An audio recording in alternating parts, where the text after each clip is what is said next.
അന്നത്തെ കാലത്ത് ഈ പ്രസവം എന്നൊന്നും പറയുന്ന വലിയൊരു കാര്യമൊന്നുമല്ല. അതിന്റെ ഒരു ഉദാഹരണം എന്ന് പറയുന്നത് ഞാനും നമ്മളെ പിന്നെ തൈല കല്യാണി പിന്നെ അതുപോലെ തന്നെ പൊക്കി മാധു എല്ലാം ഇങ്ങനെ ഒരുമിച്ചിരിക്കുമ്പോ പണ്ടത്തെ കാലത്ത് പിന്നെ മാധു പറഞ്ഞ് ഞാനും നിങ്ങൾ വർത്താനം പറഞ്ഞു കൊടുത്തിരിക്കും, ഞാൻ 5 മിനിറ്റ് പോയിട്ട് വരട്ടെ. ഞാൻ ചോദിച്ചു എല്ലാം വെള്ളം ഇഞ്ഞി തേടിയാ പോന്നെ, ഞാനൊന്ന് പെറ്റിട്ട് വരട്ടെ. അന്നത്തെ കാലം അങ്ങനെയാ. മാധുവിന് അന്ന് 6 മക്കളാ.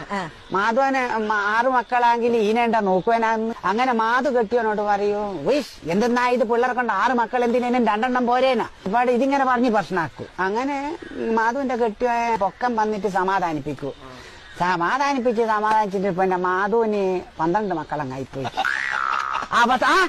എന്ത് പറയാന്ന കേക്കണ, അവസാനത്തെ ഒരു മക്കൾ ഉണ്ടായിക്കല്ല, അത് പ്രസവത്തിൽ തന്നെ മരിച്ചു പോയിട്ട് മാധു കരഞ്ഞിക്കില്ല. അതെന്താന്ന് വെച്ചാല് അഥവാ പിന്നെ പൊക്കം വന്നിട്ട് പിന്നെ സമാധാനിപ്പിച്ചാൽ അന്ന്